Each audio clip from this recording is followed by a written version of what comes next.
वक्त आप देख रहे हैं अड़ी। उस समय चल रहा है दिल्ली में हाई वोल्टेज ड्रामा। बहुत स्वागत है आपका। नमस्कार, मैं हूं दिनेश गौतम। ये जो तस्वीरें आप देख रहे हैं, ये इस वक्त की खबर बताने वाली तस्वीरें हैं। यहां राहुल गांधी अपने सांसदों और समर्थकों के साथ प्रधानमंत्री के आवास के सामने, उस गेट के सामने जहां से प्रधानमंत्री का आना जाना होता है, वहां पर सामने जमे हुए हैं। और अब पता चल रहा है कि वहां कुर्सियां भी लगाए जाने की तैयारी है, मतलब इस धरने को वहां लंबा खींचे जाने की तैयारी है। और उधर जंतर मंतर में सीजेपी अपना धरना प्रदर्शन आगे बढ़ा रही है और वहां मौजूद हैं साथ में अरविंद केजरीवाल, शरद पवार, सुप्रिया सुले। तो यहां इन दोनों ही जगहों पर जो चल रहा है, जाहिर है वो इसलिए क्योंकि धर्मेंद्र प्रधान का इस्तीफा मांगा जा रहा है और अभी तक ये इस्तीफा हुआ नहीं है। आगे ये किधर कल्मिनेट होता हुआ दिखाई दे रहा है? क्या ये सब जो किया जा रहा है, इस्तीफा अगर नहीं हो रहा है तो ये सब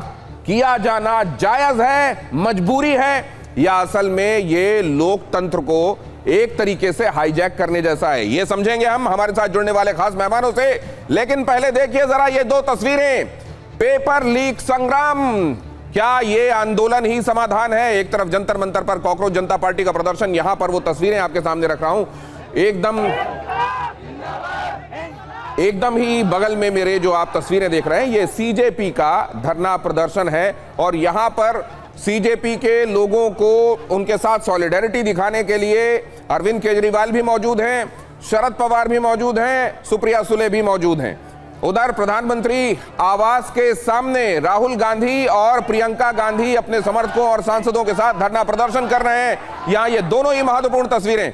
और यहां मल्लिकार्जुन खड़गे भी आपको दिखाई दे रहे हैं, जो बंधे हुए हाथ अपने यूं सामने दिखा रहे हैं। एक रस्सी से बांधकर हाथ सामने दिखाना, यह सांकेतिक रूप से यह दिखाना कि हम यहां अब इससे बंधे हुए हैं, हमको बांध कर रखा गया है, हम यहां से हिलेंगे नहीं, ये भी कहा गया।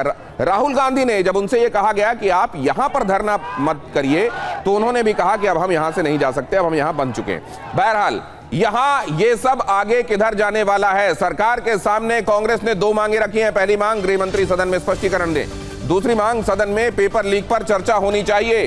पीएम आवास के करीब राहुल गांधी का ये जो धरना है, उसमें ये मांगे रखी गई हैं कि इस पर गृह मंत्री स्पष्टीकरण दे। और दूसरा इसमें कहा गया है कि पेपर लीक मामले में चर्चा होनी चाहिए। मल्लिकार्जुन खड़गे, आज इनका जन्मदिन भी है। कई सोर्सेस तो ये भी बता रहे हैं कि आज उन्होंने किसी से कोई बधाई भी नहीं ली है, कोई शुभकामना, कोई बुके या कोई केक भी नहीं काटा है उन्होंने। और असल में उनको कांग्रेस के लोग विश करने के लिए गए थे, जब उन्होंने कहा कि मैं आज आहत हूं और मैं अपना बर्थडे सेलिब्रेट नहीं करना चाहता। और उसी दौरान अचानक कांग्रेस ने यह तय किया, बगैर किसी को बताए राहुल गांधी, प्रियंका गांधी वॉक करते हुए पहुंचे प्रधानमंत्री के घर के करीब और अचानक ही उन्होंने धरना करने का फैसला कर लिया। और बाद में उनके साथ उनके समर्थक और सांसद भी जुटते चले गए। दिल्ली में प्रदर्शन के बीच ये बड़ी खबर है, अमित शाह से मुलाकात कर रहे हैं जितेंद्र सिंह। राहुल से मिलने गए थे, करीब आधे घंटे मुलाकात हुई राहुल गांधी से। राहुल गांधी से मिलने के बाद अमित शाह से मुलाकात हो रही है जितेंद्र सिंह की। यहां इन तस्वीरों में आप देख रहे हैं जितेंद्र सिंह जब पहुंचे थे, कैबिनेट मंत्री हैं, यहां पहुंचकर उन्होंने मुलाकात की थी, बात की थी राहुल गांधी से। और उसके बाद वो गए हैं और अमित शाह से उनकी मुलाकात अभी इस वक्त चल रही है जब मैं आपको ये खबर बता रहा हूं।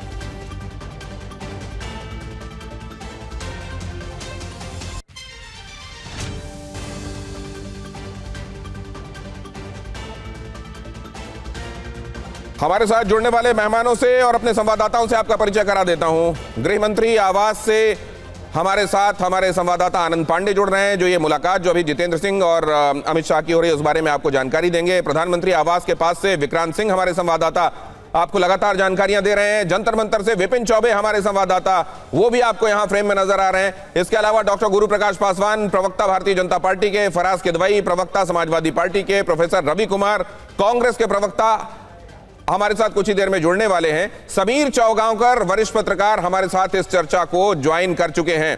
लेकिन सबसे पहले आनंद पांडे, आपके पास ये मतलब ब्रीफ किया जा रहा है निश्चित रूप से जो बातचीत हुई है जितेंद्र सिंह की राहुल गांधी की तरफ से, इतना ही या उसके बियॉन्ड भी कुछ? जुमिन जुबान कर दो, अभी नहीं, जब बोलो। जी बिल्कुल, जो जिस तरह से राहुल गांधी अचानक अपने पार्टी के नेताओं के साथ प्रधानमंत्री आवास पर पहुंचे और वहां धरने पर बैठ गए, उनको मनाने के लिए डॉक्टर जितेंद्र सिंह जो कि पीएमओ में ही राज्य मंत्री, उनको भेजा गया। लेकिन जिस तरह से डॉक्टर जितेंद्र सिंह उनको मनाने की कोशिश की, राहुल गांधी उससे संतुष्ट नहीं हुए। डॉक्टर जितेंद्र सिंह बार बार उनको कहते रहे कि ये हाई सिक्योरिटी जोन है, लिहाजा आप यहाँ धरना प्रदर्शन मत करिए। लेकिन राहुल गांधी की जो मांगे हैं, जिसका जिक्र आपने किया कि धर्मेंद्र प्रधान का इस्तीफा हो, संसद में चर्चा हो, और जिस तरह छात्रों पर लाठीचार्ज किया गया उसको लेकर चर्चा, और खुद गृह मंत्री सदन में मौजूद रहे, तो उसको लेकर उस बैठक के बाद, उनकी बात सुनने के बाद, जब राहुल गांधी और उनकी टीम नहीं माने, उनके सांसद नेता नहीं माने, तो उसके बाद डॉक्टर जितेंद्र सिंह और गृह सचिव दोनों उनका जो मैसेज है वो देने के लिए गृह मंत्री अमित शाह के आवास पहुंचे हैं। अभी हम गृह मंत्री अमित शाह के आवास पर मौजूद है। ये बैठक अभी भी चल रही है। दरअसल अभी सरकार जो है 3 मोर्चों पे जूझ रही है। एक मोर्चा जो अभी जंतर मंतर पर चल रहा है, जहां सीजेपी के कार्यकर्ता नेता वहां धरने बैठे हुए हैं, वहां भी लगातार पॉलिटिकल पार्टीज के नेता जाके अपोजिशन के उनको सपोर्ट कर रहे हैं। दूसरी तरफ प्रधानमंत्री के आवास के पास राहुल गांधी, प्रियंका गांधी समेत मल्लिकार्जुन खड़गे और कांग्रेस और विपक्ष के नेता वहां पहुंचे हैं। और तीसरा मोर्चा जो है वो परसेप्शन नैरेटिव की लड़ाई है, जो कल से सरकार के खिलाफ चल रही है कि कैसे सरकार की तरफ से, या फिर जो दिल्ली पुलिस ने जो छात्रों के खिलाफ लाठीचार्ज किया, उन पर आंसू गैसें गोले फेंके, तो वो नैरेटिव परसेप्शन की लड़ाई चली। तो सरकार अब कैसे उससे निपटना है, और अब ऐसे में सरकार की सबसे बड़ी प्राथमिकता भी ये है कि कैसे राहुल गांधी जो अपने साथियों के साथ वहाँ धरने बैठ गए, उनको हटाया जाए। क्योंकि धरना अगर लंबा खींचता है, रात भर वहाँ बैठते, तो जाहिर तौर पर सरकार की बड़ी ही बदनामी होगी इसमें। और जिस तरह राहुल गांधी ने ऐलान भी कर दिया है, उन्होंने आह्वान किया कि आप लोग, सभी लोगों से आह्वान किया कि आप प्रधानमंत्री आवास पहुंचे। तो ऐसे में अगर ये धरना अब वहाँ रात भर खींचता है, लंबा चलता है, जाहिर तौर पर सरकार की किरकिरी ही होगी। और ऐसे में कैसे उसको जल्दी से जल्दी खत्म किया जाए, इसको लेकर भी चर्चा चल रही है। और राहुल गांधी की क्या डिमांड माननी है, कितनी मांगे माननी है, उन तमाम बातों को लेकर ये संभावना है। अभी हम इसको संभावना ही कह रहे हैं कि हो सकता है कि फिर से एक बार राहुल गांधी का जो बाकी लोग धरने बैठे हैं, सरकार की तरफ से फिर से रीच आउट किया जाए। ये हम संभावना के तौर पर कह रहे हैं, लेकिन जाहिर तौर पर सरकार उनको मैसेज देने की कोशिश जरूर करेगी।